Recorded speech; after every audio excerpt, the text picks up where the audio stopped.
ನಮಸ್ತೆ ಕನ್ನಡಿಗರೇ, welcome to my channel. Hey guys, ಏನಂದರೆ ನಾನು ಫಸ್ಟ್ ಟೈಮ್ ಕನ್ನಡದಲ್ಲಿ ವೀಡಿಯೋ ಮಾಡ್ತಾಯಿದ್ದೀನಿ. ಯಾಕೆಂದರೆ ನನ್ನ ಈ ಚಾನಲ್ ಬಂದು ಮಲಯಾಳಂ ಚಾನಲ್. ಆ್ಯಕ್ಚುಲಿ ನಾನು ಬಂದು ಕೂರ್ಗ್ ಮಲ್ಲು, ಕೊಡಗಿನಲ್ಲೇ ಹುಟ್ಟಿ ಬೆಳೆದ ಮಲಯಾಳಿ. ಸೊ ಹಾಗಾಗಿ ನಂಗೆ ಕನ್ನಡ ಬರುತ್ತೆ. ಸೊ ಇದು ಫಸ್ಟ್ ಟೈಮ್ ನಾನು ಕನ್ನಡದಲ್ಲಿ ವೀಡಿಯೋ ಮಾಡ್ತಾಯಿದ್ದೀನಿ. ಸೊ ಏನಪ್ಪ ಅಂದರೆ ನಾನು ಕೇರಳ ಸ್ಟೈಲಲ್ಲಿ ಫಿಶ್ ಕರಿ ಮಾಡಿದ್ದೀನಿ. ಸೊ ಅದು ನಿಮಗೂ ತೋರಿಸ್ಬೇಕು ಅಂತ ಈ ವಿಡಿಯೋ ಮಾಡ್ತಾಯಿದ್ದೀನಿ.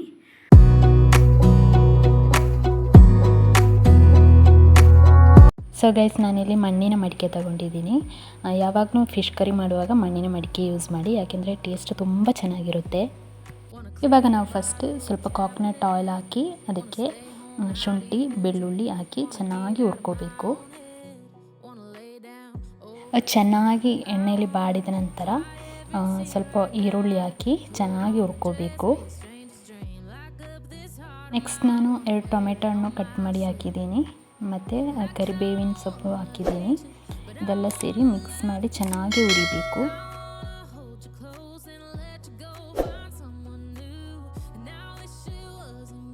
ಎಲ್ಲ ಚೆನ್ನಾಗಿ ಎಣ್ಣೆಯಲ್ಲಿ ಬಾಡಿದ ನಂತರ ನಾವಿದಕ್ಕೆ ತೆಂಗಿನ ತುರಿನ ಹಾಕ್ಕೋಬೇಕು.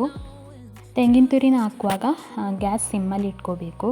ಯಾಕೆಂದರೆ ನಮಗೆ ತೆಂಗಿನಕಾಯಿ ತುಂಬ ಉರಿಯೋದು ಬೇಡ, ಸ್ವಲ್ಪ ಬಿಸಿ ಮಾಡಿದರೆ ಸಾಕು. ಸೊ ಹಾಗಾಗಿ ಸಿಮ್ಮಲ್ಲಿ ಇಟ್ಕೊಳ್ಳಿ.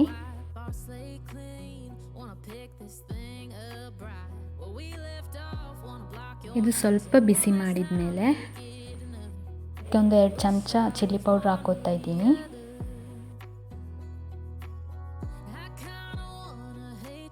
ಒಂದು ಅರ್ಧ ಚಮಚ ಟರ್ಮರಿಕ್ ಪೌಡ್ರ್ ಹಾಕ್ತಾಯಿದ್ದೀನಿ.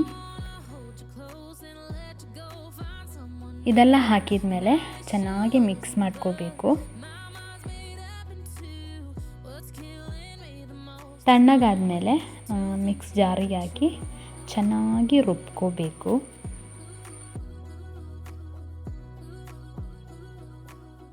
ನೆಕ್ಸ್ಟ್ ನಾನು ಆಯಿಲ್ ಹಾಕಿ ಅದಕ್ಕೆ ಈರುಳ್ಳಿ ಹಾಕೋತಿದ್ದೀನಿ. ಈರುಳ್ಳಿನ ಕಟ್ ಮಾಡುವಾಗ ಪುಡಿ ಪುಡಿಯಾಗಿ ಕಟ್ ಮಾಡಬೇಕು, ಮತ್ತು ಮೆಣಸಿನ್ಕಾಯಿ ಹಾಕಿ ಚೆನ್ನಾಗಿ ಹುರ್ಕೋಬೇಕು. ಈರುಳ್ಳಿ ಮೆಣಸಿನ್ಕಾಯಿ ಎಲ್ಲ ಚೆನ್ನಾಗಿ ಬಾಡಿದ ಮೇಲೆ ನಾವಿಲ್ಲಿ ಗ್ರೈಂಡ್ ಮಾಡಿ ಇಟ್ಟಿದ್ದ ಮಿಕ್ಸ್ನ ಹಾಕೋಬೇಕು.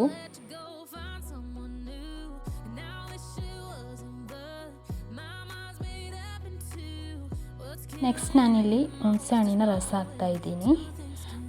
ನಮ್ಮ ಕೇರಳ ಸ್ಟೈಲ್ ಫಿಶ್ ಕರಿಗೆ ಸ್ವಲ್ಪ ಹುಳಿ ಜಾಸ್ತಿನೇ ಬೇಕು. ನಿಮಗೆ ಎಷ್ಟು ಬೇಕೋ ಅಷ್ಟು ನೋಡಿ ಹಾಕ್ಕೊಳ್ಳಿ. ನಾನಿಲ್ಲಿ ಸ್ವಲ್ಪ ಜಾಸ್ತಿನೇ ಹಾಕೋತಾ ಇದ್ದೀನಿ. ಸ್ವಲ್ಪ ನೀರು ಹಾಕೋತಾ ಇದ್ದೀನಿ.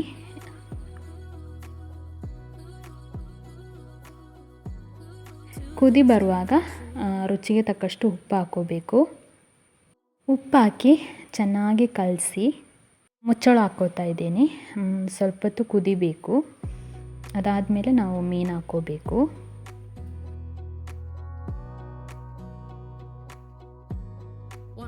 ನೆಕ್ಸ್ಟ್ ನಾನಿಲ್ಲಿ ಮೀನು ಹಾಕ್ಕೋತಾ ಇದ್ದೀನಿ.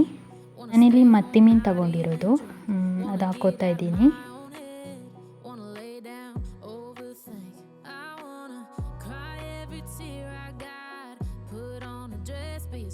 ಮೀನು ಹಾಕಿದ ಮೇಲೆ ಒಂದು 2-3 ಸಲ ಸಾರು ಕುದಿಬೇಕು. ಆವಾಗಲೇ ಮೀನೆಲ್ಲ ಬೆಂದೋಗಿರುತ್ತೆ.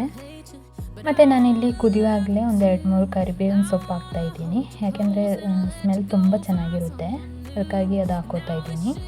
ಆಲ್ಮೋಸ್ಟ್ ನಮ್ಮ ಮೀನು ಸಾಂಬಾರಲ್ಲಿ ರೆಡಿ ಆಗಿದೆ. ನೆಕ್ಸ್ಟ್ ಫೈನಲ್ಗೆ ಏನು ಮಾಡಬೇಕಂದ್ರೆ ಅದ್ರ ಮೇಲೆ ತೆಂಗಿನ ಎಣ್ಣೆ ಹಾಕ್ಕೋಬೇಕು. ಬಿಸಿ ಮಾಡೋದೇನು ಬೇಡ, ಹಾಗೆ ಹಸಿ ತೆಂಗಿನ ಎಣ್ಣೆ ಸ್ವಲ್ಪ ಹಾಕ್ಕೋಬೇಕು. ಅದು ಹಾಕಿದರೆ ಗೈಸ್ ತುಂಬಾ ಚೆನ್ನಾಗಿರುತ್ತೆ, ತುಂಬ ಒಳ್ಳೆ ಸ್ಮೆಲ್, ಒಳ್ಳೆ ಟೇಸ್ಟ್ ಆಗಿರುತ್ತೆ. ಸೊ ಹಾಗಾಗಿ ಸ್ವಲ್ಪ ಅದು ಹಾಕಿ ಹಾಗೇ ಮುಚ್ಕೋಬಿಡಿ. 5 ಮಿನಿಟ್ಸ್ ಆದಮೇಲೆ ಓಪನ್ ಮಾಡಿ ನೋಡಿದರೆ ಘಮ ಘಮ ಅಂತ ಒಂದು ಸ್ಮೆಲ್ ಬರುತ್ತೆ.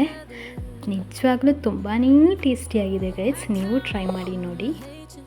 ಟ್ರೈ ಮಾಡಿ ಫೀಡ್ಬ್ಯಾಕ್ ನನಗೆ ತಿಳಿಸಿ. ಈ ವಿಡಿಯೋ ಇಷ್ಟ ಆದರೆ ಲೈಕ್ ಮಾಡಿ, ಶೇರ್ ಮಾಡಿ, ಮತ್ತು ನನ್ನ ಚಾನಲ್ನ ಸಬ್ಸ್ಕ್ರೈಬ್ ಮಾಡಿ. ಇದೇ ಥರದ ಕೇರಳ ಫುಡ್ ರೆಸಿಪಿಯಾಗಿ ನೆಕ್ಸ್ಟ್ ವಿಡಿಯೋದಲ್ಲಿ ಕಾಣುವ.